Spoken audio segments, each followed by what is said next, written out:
He was 34 years old, and he had loved her the way a man loves something he built his life around, quietly, completely, without ever thinking to question it. They had been together for almost 3 years.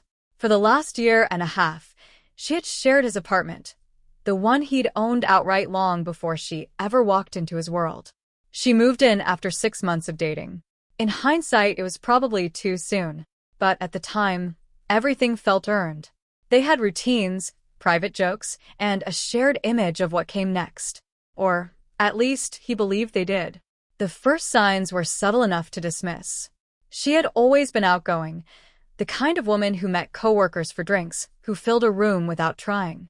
He had loved that about her. But something shifted around 4 months ago, and the shift was not small. She began coming home later. 9 o'clock, then 10, then 11, trailing in with rehearsed explanations, team dinners, last-minute drinks, spontaneous plans with people he never quite met. Her phone stopped leaving her hand. It sat face down on every surface, screen locked, always within reach, like a secret she was physically guarding. He was not a suspicious man by nature. He did not rummage through drawers or scroll through messages while she slept. But he was observant. And what he observed was a woman slowly becoming a stranger. The late nights became routine 3, sometimes 4 times a week. When he asked how her evenings went, the answers were vague and dismissive. Just the usual group. You don't know them. Nothing interesting. The reasons shifted slightly each time but carried the same hollow weight beneath them. Team building events, a coworker's birthday, deadlines that stretched after hours. Individually, each explanation was plausible. Together, they formed a shape he didn't want to name. He also noticed the other things, the way she went straight for the shower the moment she came home, even on mornings she had already bathed. The perfume she switched to, something lighter, less traceable. Small adjustments. The kind a person makes when they are living 2 lives and trying to keep the edges from fraying. Then came the defensiveness. One evening, he asked if everything was okay, a simple question, the kind people in relationships ask each other every day. She reacted as though he had accused her of something unforgivable. "Why are you interrogating me?" He told her he wasn't, that he was just asking about her day. "No, you're tracking me. You want to control everything I do." The words landed harder than she probably intended, because he had never tried to control her. He had always backed her friendships, her ambitions, her need for space. He had been, by any fair measure, a good partner. But in her new version of events, basic conversation had become oppression. He kept his voice calm. He always kept his voice calm. It all came to a head on a Tuesday. She texted at 6 to say she'd be late. Another work thing. He cooked dinner, ate alone, and by 9:30, he wasn't even angry yet, just worn down by the repetition of it. When she finally walked through the door near 10, he asked where she'd been. "Out with coworkers," she said, not meeting his eyes. "Which coworkers?" She paused. "Why does it matter?" "It doesn't," he said. "I'm just making conversation." "You're checking up on me," she said, her voice rising. "You're always checking up on me." He told her calmly that asking a question was not checking up on someone, that it was simply talking, the thing people who live together are supposed to do. That's when she broke. "Stop monitoring where I go after work. You don't own me. I don't have to report every single thing I do to you. This is suffocating." He looked at her for a long moment. The anger, the deflection, the way she weaponized a simple question and turned it into a grievance. And then, quietly, something clicked into place. This was not about independence. This was not about privacy. This was guilt, dressed up as fury. "Perfect," he said. She blinked. "What?" "Perfect." He said it again evenly. "You're right. I don't own you. You don't owe me anything." He walked to the kitchen table, opened his laptop, and sat down. She followed him, her confidence beginning to waver. They shared a phone plan, had combined it about a year earlier to save money, one of those practical decisions couples make without much thought. He had never looked at the usage details before. He had never had a reason. Until now. He pulled up the call and text history from the past month. One number appeared immediately, woven through the record like a second heartbeat. Calls during lunch breaks. Messages that ran past midnight. Conversations stretching past an hour, day after day after day. He turned the screen toward her. Who is this? Her face went pale. That's none of your business. It's on our shared account, he said. So, yes. It is. Who is it? She stumbled. A coworker. We work on projects together. What's their name? The pause that followed lasted too long. Why does it matter? Because you're calling and texting this person 50 times a day, he said. And you're coming home at 10 o'clock multiple nights a week. So I'll ask again. What's their name? You're being paranoid, she said. But her voice had gone unsteady. He stood up. Pack your things. She argued. She called him jealous. She called him controlling. She tried to flip the story back onto him, the way she had been doing for months, filling in his character with adjectives that didn't fit. He wasn't listening anymore. He went to the bedroom, pulled 2 large suitcases from the closet, and began to fill them, methodically, without anger, without theater. Just clothes and shoes and toiletries, folded and stacked with the quiet efficiency of a man who has already made up his mind. She stood in the doorway watching him, something shifting in her expression that might have been disbelief, or the early stages of understanding. You're actually kicking me out? Yes, he said. You can come back this weekend for whatever's left. But you're not staying here tonight. She wept. She called him heartless. She said she hadn't done anything wrong, her voice cracking around the words in a way that might once have reached him. He kept packing. When the suitcases were full, he set them by the front door. Where am I supposed to go? She asked. I don't know, he said. Maybe your coworker's place. The one you talk to 50 times a day. The color left her face again. I can't. Why not? He asked. If it's just a coworker, I'm sure they wouldn't mind helping you out.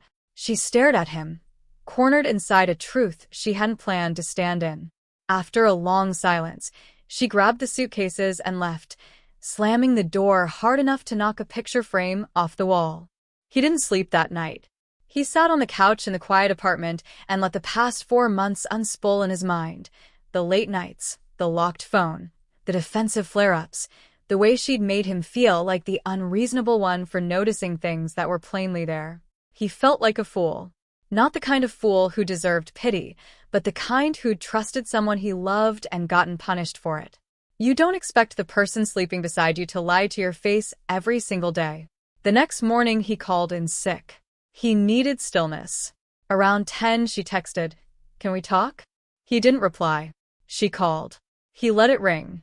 Eventually a long message arrived. She'd stayed at a friend's place, not the coworkers. She was sorry for how she'd reacted. She wanted to talk. A friend's place. He noted that detail. She had left her laptop on the coffee table, unprotected, same as always. He was not proud of what he did next, but he did not regret it either. He opened it. The messages were all there, months of them, building a portrait of something he hadn't quite let himself fully imagine. Flirtatious exchanges, late-night calls, plans made and kept. Nothing explicitly physical in writing, but the emotional architecture of an affair was unmistakable. They had spent nearly every evening together for 3 months. Dinners, drinks, long walks, sitting in his car by the lake, talking into the dark. One message from 2 months ago stopped him cold. I wish things were different. I wish we'd met first. The reply, maybe we did. Maybe this is just bad timing. Her response, or maybe it's perfect timing. Maybe I'm finally realizing what I really want. He read it twice. Then he kept going. The worst message was near the end, the night he had asked her to leave. She had texted the man from the driveway. He kicked me out.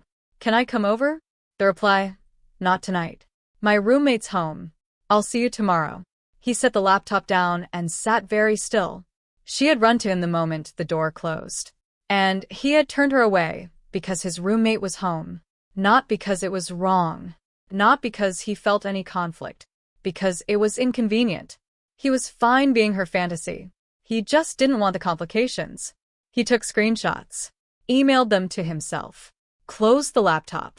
He felt no anger now, only a vast, flat exhaustion, The kind that settles over a person once they have finally stopped pretending they don't already know the truth. That evening, she texted to ask about collecting more of her things. He had a better idea. He spent 2 hours packing everything she'd left behind: clothes, books, makeup, photographs, all of it, and loaded it into his car in 3 trips. Then he did something that required only a little research. She had mentioned his street once in a message to a mutual friend, complaining about parking. A quick property search using his first name, combined with the neighborhood, narrowed it down easily. Small town advantages. He drove over around 7. A modest house on a quiet street. He parked in the driveway, got out, and began unloading boxes onto the porch, stacking them neatly by the front door. He was not trying to cause a scene.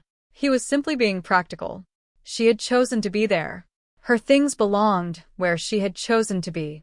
Halfway through, the door opened.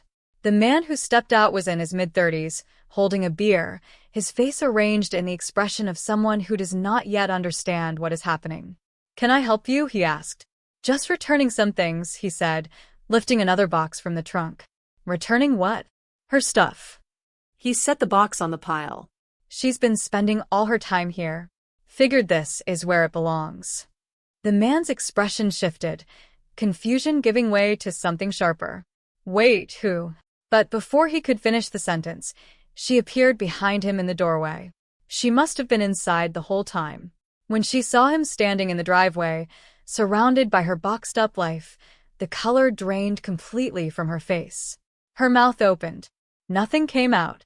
"What are you doing?" she finally managed, her voice barely above a whisper. "Returning your belongings," he said calmly. "You said you needed your things. Here they are." She looked at the man, then at him, then at the growing stack of boxes. He set down the last one, straightened up, and turned to both of them.